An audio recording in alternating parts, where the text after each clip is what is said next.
अस्सलाम वालेकुम नाजरीन, मेरा नाम है असलानियात और आज हमारे साथ मौजूद हैं कंवर वकास यार जो कि पीटीआई तलबा के सदर हैं। सर कैसे हैं आप? अल्लाह का शुक्र, आप ठीक हैं, खैरियत से जी हैं? अल्हम्दुलिल्लाह वकास भाई ठीक ठाक। माशाल्लाह। तो सर आप कब से सियासत में आए हैं, कब आपने ज्वाइन की और कैसे आप सदर बने, थोड़ा सा डिस्कस करेंगे।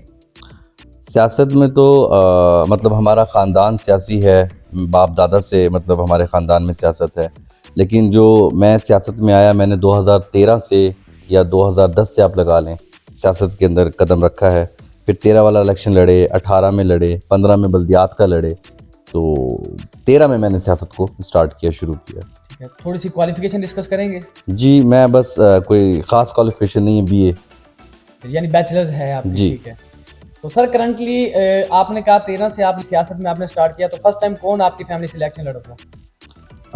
मेरी मतलब बर्थ से भी पहले, मेरी पैदाइश से भी पहले मेरे जो दादा अबू हैं वो एमपीए का इलेक्शन लड़ चुके हैं, और मेरे वालिद साहब लड़ चुके हैं, चेयरमैन ही लड़ चुके हैं, वाइस चेयरमैन रह चुके हैं।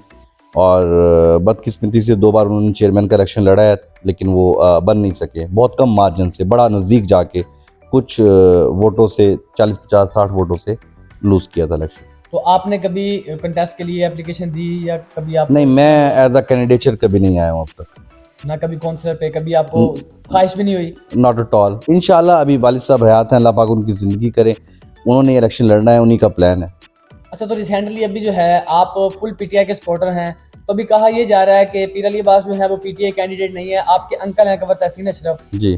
तो आप अंकल को छोड़ के पीर साहब की सपोर्ट कर रहे हैं इसके। इसमें आपने 2 सवाल किए। एक आपने कहा है कि पीटीआई जो है असल कैंडिडेट वो हैं, जी और इसका मतलब है नकल कैंडिडेट पीर ज़हूर साहब और पीर अली अब्बास जी, साहब हैं। हमें तो यही सुना जा रहा है। हाँ, तो इसमें मैं वजाहत ये करना चाहूँगा कि एक तो पार्टी से हट के ये अगर फैमिली मैटर है, तो मैं ऑलरेडी एंगेज था, मेरी कमिटमेंट थी पीर ज़हूर साहब से और पीर अली अब्बास साहब से। मेरे अंकल ने इलेक्शन लड़ने का डिसीजन लेट लिया। मे बी अगर वो पहले डिसीजन लेते या पहले उन्होंने फैमिली मीटिंग की होती, तो शायद आज मेरा स्टांस ये ना होता या मैं यहाँ ना खड़ा होता। तो दूसरी बात आपने असली और नकली की, उसमें मैं अब अंकल के हवाले से तो क्या कहूँ, वो मेरे बुज़ुर्ग हैं, मैं कुछ इस तरह की बात नहीं करना चाहूँगा। हाँ, अलबत्ता इतना मैं ज़रूर मैसेज देना चाहूँगा अपने पीटीआई के दोस्तों को, अपने पीटीआई के वर्कर्स को, जो हमारे टाइगर्स हैं उनको, कि देखें शाह महमूद कुरैशी आज जितनी तकलीफ़ बर्दाश्त कर रहे हैं, जितनी परेशानी बर्दाश्त कर रहे हैं, वो सिर्फ़ और सिर्फ इमरान खान की वजह से कर रहे हैं और इमरान खान के लिए कर रहे हैं। पीर ज़हूर साहब शाह महमूद कुरैशी के भांजे हैं, जो हमारे एमएनए के कैंडिडेट हैं।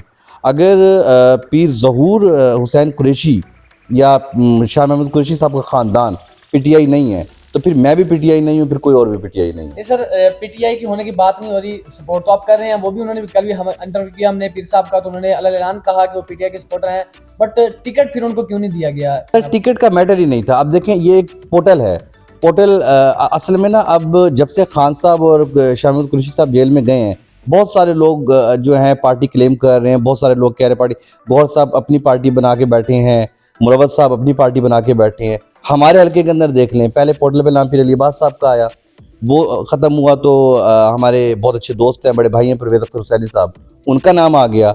उन्होंने विड्रॉ किया पीर अली अब्बास के हक़ में, तो नाम आ गया गुलाम शबीर ढक्कू साहब का। उसके बाद चौथे नंबर पे नाम आया कंवर, मतलब मेरे जो चचा हैं उनका। तो बड़ा आसान था अली अब्बास के लिए, पीर अली अब्बास साहब के लिए। 9 मई के वाक़ये के बाद जैसे तमाम लोग पीटीआई छोड़ रहे थे और सब लोग पीटीआई छोड़ के जा रहे थे, तो अली अब्बास साहब के लिए बड़ा आसान था कि 10 या 11 मई को वो एक प्रेस कॉन्फ्रेंस करते। वो टॉप 10 पंजाब के अंदर टॉप 10 की लिस्ट में थे, चीफ वेब थे बुज़दार दौर के अंदर भी, और वज़ीर आला जब हमारे परवेज़ इलाही साहब रहे उनके दौर के अंदर भी। तो बड़ा आसान था फिर अली अब्बास साहब के लिए कि वो पार्टी को खैरबाद कहते और अपने सुकून से अपनी ज़िंदगी गुजारती है, जिस भी पार्टी में उन्होंने शमूलियत करनी थी करते। उन्होंने बड़ी परेशानी बर्दाश्त की है, घर से वो बेघर रहे हैं, उनका घर तोड़ दिया गया, लाहौर वाला घर उनका बिल्कुल, उन्होंने बिल्कुल उसको फना कर दिया, लेकिन बावजूद इसके वो पार्टी के साथ खड़े हैं और उमर खान के साथ खड़े हैं। ठीक है सर। करंटली कुछ दिन पहले यहाँ पे हमने सुना है कि आपके घर भी रेड हुई है, तो अगर आपको इस तरह, हमने तो ये भी सुना है कि आपको गिरफ्तार भी कर लिया गया था, तो इसके बारे में आप कुछ कहना चाहेंगे? देखें, 9 मई के बाद से लेके अब तक मैं कभी घर बल्कि बहुत कम अरसा मैं घर रहा हूँ। कभी हम इस्लामाबाद हैं, कभी लाहौर हैं, कभी मुल्तान है। रेड एक नहीं हुआ। आपने रिसेंटली सिर्फ ये रेड सुना क्योंकि इसमें मेरी गिरफ्तारी हुई, इसलिए आपको ये रेड याद रहा। मैं गिरफ्तार हुआ, मेरा छोटा भाई गिरफ्तार हुआ, मेरे चचा हैं कंवर ताहिर पिया साहब इस्लामाबाद से, वो गिरफ्तार हुए। तो मकसद कहने का ये है कि हमारे घर रेड एक नहीं हुआ, 20 रेड हुए हैं, लेकिन हमने पीटीआई को नहीं छोड़ा, पीटीआई का साथ नहीं छोड़ा। मैं एक मैसेज आपके इस चैनल के थ्रू और देना चाहूँगा। 9 मई के बाद बहुत सारे लोग हैं, बहुत सारी लिस्ट है। मैं किसी का नाम नहीं लेना चाहता, किसी की दिल आज़ारी नहीं करना चाहता, लेकिन बहुत सारे नाम हैं ऐसे जिन्होंने डर की वजह से, खौफ की वजह से एफिडेविट दिए, स्टाम्प दिए, थाने जाके उन्होंने कहा कि आप हमारे घर पुलिस के रेड रोक दें, हमें इस परेशानी से निकालें, लेकिन हम मतलब पार्टी को छोड़ते हैं। उन्होंने वो स्टाम्प दिए। मैं और मेरे साथ एक दो दोस्त थे, हम लोगों ने ये फैसला लिया कि हमने हर मुश्किल बर्दाश्त करनी है, लेकिन हमने किसी भी सूरत में पार्टी को नहीं छोड़ना। सर इसी क्वेश्चन में एक बात और क्लियर कर दें कि रिसेंटली जो रेट हुई है 1 वीक पहले, वो आपके लिए थी या अंकल तहसीन के लिए थी? देखें, मेरा जहाँ तक अंदाज़ा है वो अंकल तहसीन के लिए भी थी और मेरे लिए भी थी। मेरे लिए इसलिए थी एज अ प्रेसिडेंट, मेरे लिए रेड थी, लेकिन क्योंकि इस बार रेड का जो था ना स्टाइल कुछ और था। पुलिस की इतनी सख्त रेड पहले कभी नहीं हुई, पहले भी रेड्स हुई हैं, इतनी सख्त कभी नहीं हुई जितनी इस बार हुई है। तो डेफिनेटली मैं समझूंगा कि uncle Tahseen as a candidature है या पोर्टल में उनका नाम है, तो उनके लिए भी थी, मेरे लिए भी थी। और लेकिन शायद हमारे नसीब में था वहाँ जाना। एक मुश्किल वक्त था, मुश्किल घड़ी थी, लेकिन अल्लाह पाक ने वो हमें हिम्मत दी, हौसला दिया और हम उससे निकल आए। करंटली कुछ ये भी खबरें हैं कि आपके अंकल तहसीन यानी कि वो पीर साहब के लिए अपनी उम्मीदवारी वापस ले लेंगे या उनको सपोर्ट करेंगे, उनकी सपोर्ट का ऐलान कर देंगे, इस तरह है या नहीं है? नहीं, अब तक मुझे नहीं लगता ऐसी कोई बात है। मेरी जितनी इन्फॉर्मेशन है या जितना मुझे पता है, वो इलेक्शन लड़ रहे हैं और उनका अभी कोई ऐसा प्लान एज सच नहीं है। तो आप पीर साहब की सपोर्ट कर रहे हैं, लेकिन अंकल फिलहाल उनकी ना तो कोई कंपेन नज़र आ रही है और ना ही फिलहाल वो खैर रूपोश हैं रेट की वजह से आई थिंक। तो हमें नहीं लगता कि वो अगर विन भी करेंगे तो क्या उनको वाकई ही पीर साहब की हिमायत करनी चाहिए या नहीं करनी चाहिए? देखें, वो भी कैंडिडेट हैं मेरे अंकल और पीर अली अब्बास साहब भी कैंडिडेट हैं। अब किसको किसकी सपोर्ट करनी चाहिए ये तो दोनों कैंडिडेट्स फैसला करेंगे, लेकिन ये आप बिल्कुल ठीक कह रहे हैं, काफ़ी बेहतर रहता अगर इन दोनों में से एक कैंडिडेट लड़ते। लेकिन अनफॉर्चुनेटली आप हमारी ये बदकिस्मती कह लें कि ऐसा नहीं हो सका और इनकी जो है एंगेजमेंट नहीं हुई और ये लोग एक पेज पे नहीं आए, तो डेफिनेटली कुछ वोट डिस्टर्ब होगा। लेकिन बात फिर वही आ जाती है कि उन अंकल को टाइम टोटल जो मिला है ना कैंपेन का, मैं ये समझता हूँ वो 10 से 15 दिन के लिए मिला। इलेक्शन लड़ना कोई इतना मुश्किल नहीं था, लेकिन 15 से 20 दिन में इलेक्शन लड़ना बहुत मुश्किल है। अभी रिसेंटली पीर साहब ने भी अपने इंटरव्यू में कहा था कि ये जो उनका हल्का है वो राउंड अबाउट कह रहे हैं 3 to 4 मंथ में कवर होने वाला है। 15 से 20 दिन दिए गए हैं, तो 15 से 20 दिन में बिल्कुल एक हल्का तो क्या एक वार्ड मेरे ख्याल नहीं कवर होगा। बस दिस इज़ माई पॉइंट, यही आपने अपने सवाल के अंदर ही अपना जवाब दिया। तो आपके लिहाज से पीटीआई इस वक्त कंपेन आप कर रहे हैं, अभी भी आप मिलिट्री कंपेन से आए हैं, तो किस पॉइंट पे है पीटीआई? सर मैं जो वलवला देख रहा हूँ, मैं बहनियों पे गया हूँ, मैं चक्कू के अंदर गया हूँ अली अब्बास साहब के साथ, पीर ज़हूर साहब के साथ, मैं मुख्तलिफ जो है हमारे हलके के अंदर घूमा हूँ। मैं सर एक बात आपको यकीन से कह सकता हूँ कि मैं जिस तरह वो एक है ना कि मुस्लिम लीग नून इन्ना लिल्लाहि व इन्ना इलैहि राजिऊन, सर आप यकीन जाने नून को, शेर को कोई पसंद नहीं कर रहा है, शेर के कैंडिडेट को कोई पसंद नहीं कर रहा है। आपके पास, आपके हलके में, आपके इलाके में, आपके वार्ड में, आपके शहर में अगर कोई वोट है तो पीटीआई का वोट है। अभी लास्ट टाइम हमने जलसे अपने लेट शुरू किए तुलम्मा में, 3 जलसे हमने किए हैं और हमारे मतलब एक से ऊपर एक जो जलसा था, पहला जलसा दूसरे से कामयाब था, दूसरा जलसा तीसरे, मतलब कमाल होगी जिस तरह तुलम्बा शहर निकला है। तुलम्बा शहर, मैं सलाम करता हूँ तुलम्बा शहर को। सर अभी आपने कहा कि नून लीग जो है उसकी यानी इतनी आपके लिहाज से कंपेन या स्ट्रॉन्ग वो नहीं है, तो लिटरली हमने पिछले इंटरव्यू किया, अभी हम एक कंपैरिजन इंटरव्यू करेंगे। पहले हम कैंडिडेट से करते रहे हैं, अब इंशाल्लाह हम पब्लिक से करेंगे, तो उसमें भी हम फिर पब्लिक का रिव्यू सामने आ जाएंगे। तो हमने तो देखा है कि इस वक्त जो है हराज ग्रुप इस वक्त नून लीग के जो कैंडिडेट्स हैं, तो उनकी कंपेन ज़्यादा जो है वो स्ट्रॉन्ग जा रही है। अभी आप कह रहे हैं कि नून इन्ना लिल्लाहि व इन्ना इलैहि राजिऊन, तो उसके लिहाज से अगर कंपेयर किया जाए तो जल्द से तो उनके भी कामयाब रहे हैं। असल में देखें, अभी सोशल मीडिया का दौर है, आपकी फुटेजेस आएंगी सामने, आप जलसों का कंपैरिजन करें। हमारी ना 2 चीज़ें हैं इसके अंदर। फर्स्ट वन कि जब हमने जलसे किए थे, अली अब्बास साहब को एक दोस्त ने मेरे सामने मशवरा दिया कि आप आएँ तो जो है ना अपने साथ 50, 20, 30 गाड़ियाँ लेकर आएँ। लेकिन अली अब्बास साहब ने कहा कि मैं देखना चाहता हूँ कि शहर तुलम्बा मेरे साथ कैसे खड़ा है, तो मैं एक गाड़ी पे आऊँगा। वो एक गाड़ी पे आए और सैकड़ों हज़ारों लोग निकल आए रोड के ऊपर और उन्होंने उनका इस्तकबाल किया। पहला जलसा हमारा हुआ था लोहरी नान शॉप के पास, जहाँ पुराना मैंने भी वो ज्वाइन किया था। अच्छा सर, अगर आपने वो ज्वाइन किया तो फिर तो आप आई विटनेस हैं। लेकिन जो हमारे ओपोनेंट पार्टी है मुस्लिम लीग नून है, वो लोग जो जलसे करते हैं वो अपने साथ 20-25-30 गाड़ियां लेके आते हैं। बावजूद इसके मैं ये समझता हूँ, आप फुटेजेस देखें, आप तस्वीरें वीडियोस देखें, आप हमसे बेहतर जानते हैं, सोशल मीडिया का दौर है, कोई इंसान बेवकूफ़ ना बनाया जा सकता किसी को, ना कोई बनेगा। तो हमारे जलसे माशाल्लाह उनके जलसों से भरपूर अच्छे रहे हैं और हमारी कैंपेन भी बहुत अच्छी जा रही है।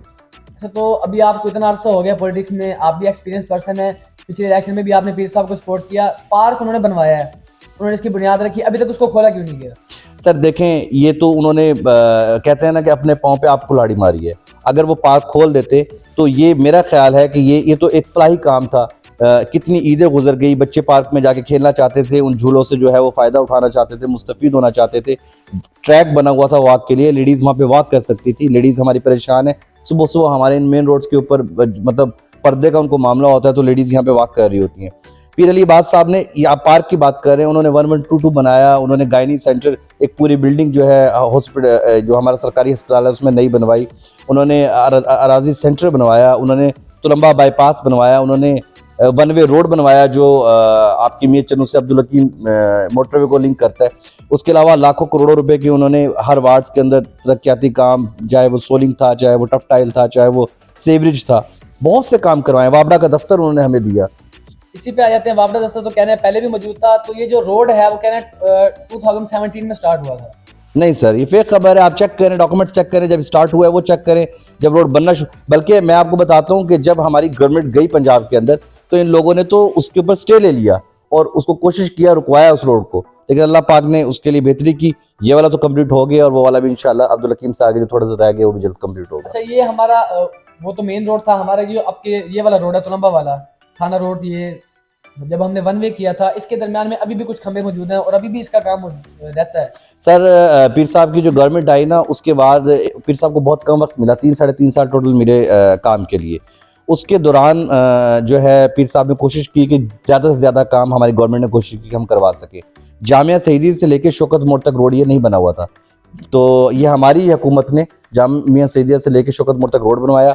और सबसे बड़ी बात मैं आपको बताऊं, जो लाइट्स के पोल हैं ये हमने लगवाए। इससे पहले जो रोड बना था, जो मुस्लिम लीग नून के दौर में बना था, उन्होंने आज तक वहाँ पे वो लाइट पोल नहीं है। ये स्ट्रीट लाइट्स की मैं बात करने लगा था, आपने खुद आंसर कर दिया।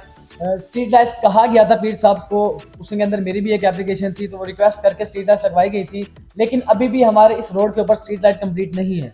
सर जो रोड बना था ना नया जामिया सईदिया से लेकर शौकत मोड़ तक, उसमें तो पीर साहब ने मेहरबानी ये की कि उन्होंने जब स्टार्ट दिया तो उन्होंने कहा इसको स्ट्रीट लाइट्स के साथ कंप्लीट करो, हम वाइंड अप ये रोड स्ट्रीट लाइट्स के साथ ही लेंगे। जो पिछला रोड था उसके लिए हमने कोशिश की, पोल्स आए हुए हैं, कमेटी के अंदर पड़े हैं, सब कुछ ओके था, लेकिन बदकिस्मती समझ लें इनसे आप हमारी कि हमारी गवर्नमेंट चली गई, गवर्नमेंट ना रही तो वो काम पूरा ना हो सका। सर इसी रोड के अंदर देख लेते हैं कि कुछ खंभे अभी भी मौजूद हैं सड़क के दरमियान में, तो उसके अगर आप कह रहे हैं आपने कंप्लीशन करवाया, यानी स्ट्रीट लाइट्स के साथ उसको कंप्लीट करवाया, लेकिन वो जो सड़क के दरमियान में खंभे थे जो साइड पे लगाने थे या सेंटर में करने थे, वो अभी तक क्यों नहीं किए? वाबड़ा के साथ हमारी 2-4 मीटिंग्स हुई थी, पीर साहब ने भी मीटिंग कॉल्स की थी, हमने खानेवाल में भी जाके मीटिंग्स अटेंड की थी। असल में ये कोई वाबड़ा के इश्यूज़ थे, मैपो के इश्यूज़ थे, मुझे इसकी डिटेल का नहीं पता है, लेकिन ये आप बात सही कह रहे हैं कि कुछ खंभे आज भी ट्रांसफार्मर्स और खंभे वहाँ पे मौजूद हैं, लेकिन मुझे इसकी डिटेल्स का नहीं पता। ठीक है सर। कुछ मईशत के लिहाज से आ जाते हैं, कहते हैं कि 2018 में जब पीटीआई हुकूमत नहीं थी उस वक्त मईशत ज़्यादा स्ट्रॉन्ग थी, और जब लीव किया उस वक्त मईशत जो है ज़्यादा डाउन हो गई है, तो इसके बारे में आप क्या कहना चाहेंगे? सर मैं अर्ज़ कर रहा हूँ, जो इमरान खान है, इमरान खान का कंपैरिजन तो हम किसी भी पार्टी से कर ही नहीं सकते। मईशत खान ने हमेशा मुल्क को उठाने की, मुल्क को एक करने की, अपने मुल्क की मईशत को उठाने की बात की है। देखें खान के ऊपर आज जितने भी चार्जेस हैं, करप्शन के चार्जेस नहीं हैं, खान के ऊपर करप्शन के चार्जेस ये बना ही नहीं सके। बाकी तमाम पीपल्स पार्टी पे भी और PMLN पे भी करप्शन के चार्जेस हैं। मईशत के हवाले से खान साहब ने बहुत सारी स्कीमें दी, बहुत सारी चीज़ें दी, मईशत को उठाने की पूरी कोशिश की, लेकिन उनका वक्त बहुत कम था, बहुत मुख्तसर वक्त में वो जितना कर सकते थे उन्होंने किया। हेल्थ कार्ड देख लें, लंगर खाने देख लें, इसके अलावा सेहत कार्ड देख लें, मतलब उन्होंने बहुत से काम किए। तो सेहत कार्ड और ये लंगर खाने तो पहले भी सर मौजूद थे। इसी तरह जैसे एहसास प्रोग्राम स्टार्ट किया गया था, उसमें कुछ गरीब लोग ये कह रहे हैं कि जो डिज़र्व ही नहीं करते, लाइक गवर्नमेंट ऑफिसर जो है उनको एहसास राशन और एहसास ये चीज़ें मिलती रही हैं, और एक गरीब जो है वो मोस्टली कंडीशन हमारे सामने सर वो तो बेनज़ीर इनकम सपोर्ट का जो प्रोग्राम था उसके अंदर भी अब आप लोगों ने देखा है कि जो उसको खोला है तो उसके अंदर कितने बड़े बड़े लोगों के नाम आए और वो वहाँ से पैसे ले रहे थे। मुझे नहीं आइडिया और मुझे नहीं, लेकिन मैं आपको एक चीज़ गारंटी से कह सकता हूँ कि मेरा लीडर इमरान खान ना वो करप्ट है और ना वो करप्ट लोगों का साथ देता। ठीक है सर, आपका टाइम लिया, बहुत शुक्रिया sir, thank you. So kind of you, thank you. जी तो गाइज अभी हम आ रहे हैं गवर्नर वकास रियाज के घर से, जो कि तुलंबा पीटीआई के सदर हैं। हमारा अब तक का सबसे बेस्ट इंटरव्यू जो है वकास भाई के साथ था। तो इसी तरह की वीडियोस इन्फॉर्मेटिव और रिगार्डिंग पॉलिटिक्स आपको हमारे चैनल पर मिलती रहेंगी। हमारे साथ एंगेज रहिएगा। Thank you.